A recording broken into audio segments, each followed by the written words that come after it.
नमस्कार दोस्तों, आप सभी का हमारे YouTube चैनल पर हार्दिक स्वागत है। बिहार प्राइमरी टीचर के जीएस का प्रैक्टिस सेट चल रहा है और आज हम देखेंगे प्रैक्टिस सेट नंबर 19 को। और इस प्रैक्टिस सेट में हम भारतीय राष्ट्रीय आंदोलन के अंतर्गत दांडी मार्च, गांधी इरविन समझौता और कराची अधिवेशन से संबंधित महत्वपूर्ण प्रश्नों पर डिस्कस करेंगे। तो चलिए शुरुआत करते हैं पहले प्रश्न से। और पहला प्रश्न है कि निम्नलिखित में से किसने गांधी जी के नमक आंदोलन में भाग लिया था। तो बताइए कि निम्नलिखित में से किसने गांधी जी के नमक आंदोलन में भाग लिया था। तो सरोजनी नायडू ने भाग लिया था, राजकुमारी अमृत कौर, कमला देवी चट्टोपाध्याय। तो इन तीनों ने गांधी जी के नमक आंदोलन में भाग लिया था। तो सही जवाब क्या होगा? ऑप्शन नंबर डी, यानी कि उपरयुक्त में से सभी। तो गांधी जी द्वारा जो दांडी मार्च की शुरुआत थी वो कब की गई? तो 12 मार्च 1930 को। डेट याद रखिएगा, परीक्षा में पूछा जाता है। तो 12 मार्च 1930 को गांधी जी ने दांडी मार्च शुरू किया और उन्होंने साबरमती आश्रम से अपने चुने हुए कुछ साथियों के साथ सत्याग्रह के लिए कूच किया था। तो दोस्तों ये जो यात्रा थी ये कितने दिनों तक चली थी? परीक्षा में पूछा गया प्रश्न है। तो 24 दिनों तक। तो 24 दिनों की लंबी यात्रा के बाद 6 अप्रैल 1930 को दांडी में सांकेतिक रूप से नमक कानून गांधी जी ने भंग किया। तो यह नमक कानून क्यों भंग किया था? क्योंकि ब्रिटिश सरकार द्वारा उस समय नमक पर टैक्स बहुत अधिक मात्रा में बढ़ा दिया गया था, जिसके विरोध में गांधी जी ने नमक कानून को भंग किया था। और इस प्रकार नमक कानून तोड़ के गांधी जी ने सविनय अवज्ञा आंदोलन का शुभारंभ किया था। तो इनके साथ इस आंदोलन में सरोजनी नायडू, राजकुमारी अमृत कौर, कमला देवी चट्टोपाध्याय ये शामिल थी। अगला प्रश्न है कि निम्नलिखित में से किस आंदोलन में महिलाओं की भागीदारी सर्वाधिक मानी जाती है। तो बताइए वो कौन सा आंदोलन है जिसमें महिलाओं की भागीदारी सर्वाधिक मानी जाती है। तो वो है नमक सत्याग्रह। सही जवाब है ऑप्शन नंबर बी, नमक सत्याग्रह। अगला प्रश्न है कि महात्मा गांधी ने 1930 में सविनय अवज्ञा आंदोलन का आरंभ किया था। तो पूछा जा रहा है कि कहाँ से किया था? तो दांडी से। सही जवाब होगा ऑप्शन नंबर बी, दांडी से। तो अपने 78 सहयोगियों के साथ गांधी जी 1930 को साबरमती आश्रम से पैदल चले थे और 24 दिनों के बाद वे अपनी यात्रा पूर्ण किए थे और दांडी, जो कि गुजरात के नवसारी जिले में स्थित है, वहां पे पहुंचे थे। तो ये जो दांडी है ये कहाँ स्थित है दोस्तों? तो गुजरात राज्य के नवसारी जिले में स्थित है और यहीं पर उन्होंने नमक कानून भंग किया और सविनय अवज्ञा आंदोलन का आरंभ किया था। आगे है कि सविनय अवज्ञा आंदोलन शुरू हुआ। तो पूछा जा रहा है कि कब शुरू हुआ था? तो दांडी मार्च के बाद में सविनय अवज्ञा आंदोलन शुरू हुआ था। दांडी मार्च शुरू किया गया था। तो इस प्रश्न में पूछा जा रहा है कि जो दांडी मार्च था वो किस कानून को तोड़ने हेतु शुरू किया गया था? तो नमक कानून को। सही जवाब होगा ऑप्शन नंबर बी, नमक कानून तोड़ने हेतु। सबसे पहले कौन सी घटना घटी? तो बताइए कि सबसे पहले निम्नलिखित दिए गए विकल्पों में से कौन सी घटना सबसे पहले घटी थी। तो इस प्रश्न का सही जवाब क्या होगा? सही जवाब होगा ऑप्शन नंबर सी, यानी साइमन कमीशन का आगमन। तो आइए एक एक करके हम देखेंगे। सबसे पहले दिया गया है दांडी मार्च।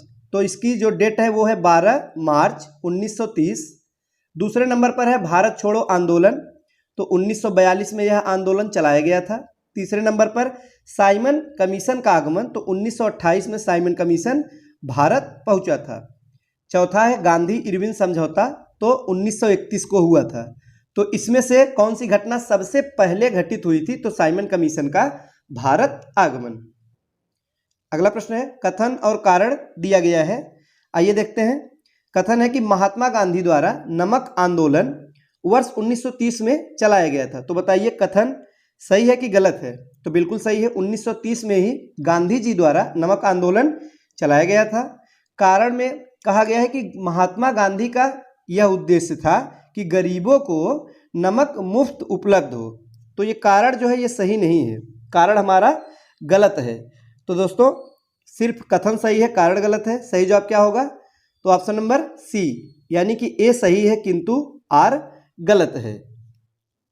अगला प्रश्न है कि गांधी के दांडी मार्च के संदर्भ में निम्नलिखित में से कौन सा कथन असत्य है यानी कि गलत है। तो इसमें से जो गलत कथन है वो है ऑप्शन नंबर सी कि समुद्र के किनारे पहुंचकर गांधी ने नमक बनाया था। यह कथन गलत है।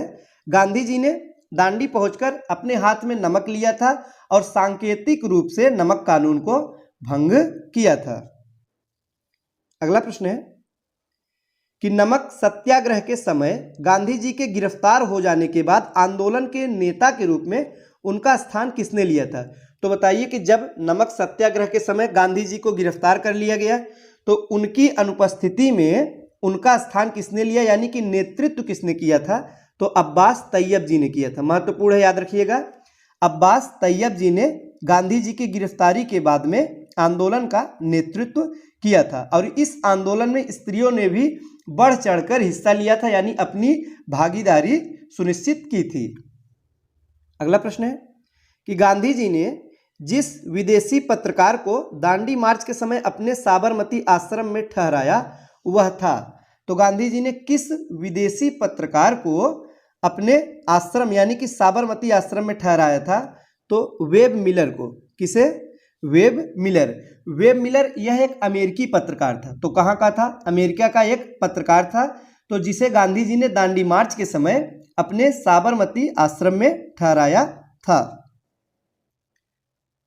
लाल कुर्ती आंदोलन के नेता कौन थे? तो इस प्रश्न में पूछा जा रहा है कि लाल कुर्ती जो आंदोलन है इसके नेता कौन थे।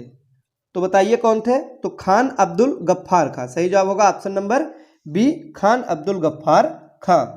अगला प्रश्न है कि 1929 में खुदाई खिदमतगार को किसने संगठित किया था। तो बताइए किसने संगठित किया था। तो अब्दुल गफ्फार खां ने। सही जवाब है option number A, Abdul Ghaffar Khan. तो अब्दुल गफ्फार खां के नेतृत्व में खुदाई खिदमतगार नामक एक स्वयं सेवक संगठन स्थापित किया गया। तो ये क्या है? यह एक स्वयं सेवक संगठन है और इन्हें लाल कुर्ती के नाम से भी जाना जाता है। तो इन्हें ही लाल कुर्ती के नाम से भी जानते हैं। आगे है कि जिया तरंग आंदोलन कहाँ प्रारंभ हुआ था। तो बताइए ये जो जिया तरंग आंदोलन है यह कहाँ पे प्रारंभ हुआ था। तो मणिपुर में। सही जवाब होगा ऑप्शन नंबर सी, मणिपुर। सविनय अवज्ञा आंदोलन के दौरान मणिपुर की जनजातियों ने भी सक्रिय रूप से अपनी भागीदारी दिखाई थी और यहाँ पर जो आंदोलन का नेतृत्व था वो नागा जनजाति की महिला गैडिनल्यू ने किया था और इसे जिया तरंग आंदोलन कहा जाता है। तो याद रखिएगा कि जिया तरंग जो आंदोलन है यह मणिपुर में प्रारंभ हुआ था। किस आंदोलन के दौरान? तो सविनय अवज्ञा आंदोलन के दौरान। नेक्स्ट है कि गांधी इरविन समझौता हुआ मुख्य रूप से। तो पूछा जा रहा है क्यों हुआ था। तो मुख्य रूप से किस लिए हुआ था ये बताना है। तो गोलमेज सम्मेलन में कांग्रेस की भागीदारी सहज करने के लिए हुआ था। सही जवाब होगा ऑप्शन नंबर ए। तो गांधी जी ने 1931 में वायसराय लॉर्ड इरविन से भेंट की थी। तो कब? 1931 में। डेट याद रखिएगा। गांधी जी ने इरविन से जो भेंट किया था 1931 में किया था और उनकी बातचीत 15 दिनों तक चली थी और जिसके बाद में क्या हुआ? एक समझौता हुआ 5 मार्च 1931 को। पूरा डेट याद रखिएगा। 5 मार्च 1931 में एक समझौता होता है जो कि गांधी जी और इरविन के बीच में होता है और इसे ही गांधी इरविन समझौते के नाम से जाना जाता है। और इस समझौते के तहत क्या हुआ था कि कांग्रेस को जो सविनय अवज्ञा आंदोलन था उसे स्थगित करना पड़ा था और कांग्रेस द्वितीय गोलमेज सम्मेलन में भाग लेने के लिए तैयार हो गई थी। तो ये प्रश्न परीक्षा में पूछा जाता है कि गांधी जी किस गोलमेज सम्मेलन में भाग लिए थे। तो द्वितीय में। तो दोस्तों ये जो गोलमेज सम्मेलन है यह लंदन में इसका आयोजन हुआ था। तो 3 गोलमेज सम्मेलन हुए थे। तो आइए देखते हैं तीनों के बारे में। पहला, दूसरा और तीसरा तीनों क्रम से है। डेट याद रखिएगा। 1930 में पहला गोलमेज सम्मेलन और 1931 में दूसरा होता है और 1932 में तीसरा गोलमेज सम्मेलन होता है। तो परीक्षा में पूछा जाता है कि वे कौन से भारतीय थे जो कि तीनों गोलमेज सम्मेलन में शामिल हुए थे। तो डॉक्टर भीमराव अंबेडकर।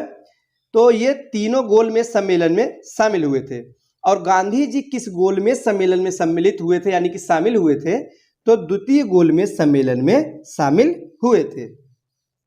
आगे है कि गांधी इरविन समझौते पर हस्ताक्षर हुए। तो डेट पूछा जा रहा है कि किस सन में हस्ताक्षर हुआ था। तो 1931 में। पूरा डेट है 5 मार्च 1931। और इसके बाद क्या हुआ था, इस समझौते में था, इसके बाद गांधी जी के नेतृत्व में कांग्रेस सविनय अवज्ञा आंदोलन स्थगित करने के लिए तैयार हो गई थी और सभी युद्ध बंदियों जिनके विरुद्ध हिंसा का आरोप नहीं था उन्हें रिहा कर दिया गया था और विदेशी कपड़ों की दुकानों पर शांतिपूर्ण धरना देने का अधिकार मिला और इसके साथ ही साथ समुद्र तटीय प्रदेशों में बिना नमक कर दिए नमक बनाने की अनुमति भी मिली थी। आगे है कि 5 मार्च 1931 को निम्न में से कौन सा समझौता हुआ था। तो बताइए कौन सा समझौता हुआ था। अभी हमने देखा तो गांधी इरविन समझौता या इरविन गांधी समझौता, ये 5 मार्च 1931 को हुआ था। अगला प्रश्न है कि निम्नलिखित व्यक्तियों में किसने इरविन तथा गांधी को दो महात्मा कहा था। जब ये गांधी इरविन समझौता हुआ था तो उसके बाद किसने इन दोनों को दो महात्मा की संज्ञा दी थी। तो बताइए किसने कहा था। तो सरोजनी नायडू ने कहा था। सही जवाब होगा option number B, Sarojini Naidu. Sarojini Naidu ने गांधी तथा इरविन को दो महात्मा कहा था। अगला प्रश्न है कि निम्नलिखित में से किसने भारतीय राष्ट्रीय कांग्रेस के कराची अधिवेशन का सभापतित्व किया था। सभापतित्व यानी कि अध्यक्षता किसने की थी। तो बताइए जो भारतीय राष्ट्रीय कांग्रेस का कराची अधिवेशन हुआ था उसके अध्यक्ष कौन थे। तो वल्लभ भाई पटेल थे। सही जवाब होगा ऑप्शन नंबर डी। तो गांधी इरविन समझौते को मंजूरी देने के लिए सरदार वल्लभ भाई पटेल की अध्यक्षता में 1931 को कांग्रेस का कराची अधिवेशन हुआ। कब हुआ था। 1931 में हुआ था। और किसकी अध्यक्षता में हुआ था। तो सरदार वल्लभ भाई पटेल की अध्यक्षता में हुआ था। और इसी अधिवेशन में कुछ लोगों के विरोध करने पर गांधी जी ने कहा था कि गांधी मर सकता है, गांधीवाद नहीं। तो याद रखिएगा, बार बार परीक्षा में पूछा गया प्रश्न है। तो परीक्षा में इस प्रकार से पूछा जाता है कि गांधी जी ने किस अधिवेशन में कहा था कि गांधी मर सकता है, गांधीवाद नहीं। तो 1931 के कराची अधिवेशन में ही गांधी जी ने कहा था। तो ये थे आज के महत्वपूर्ण प्रश्न। वीडियो अच्छा लगा हो तो लाइक करें। मिलते हैं अगले वीडियो में कुछ नए नए प्रश्नों के साथ। तब तक के लिए नमस्कार।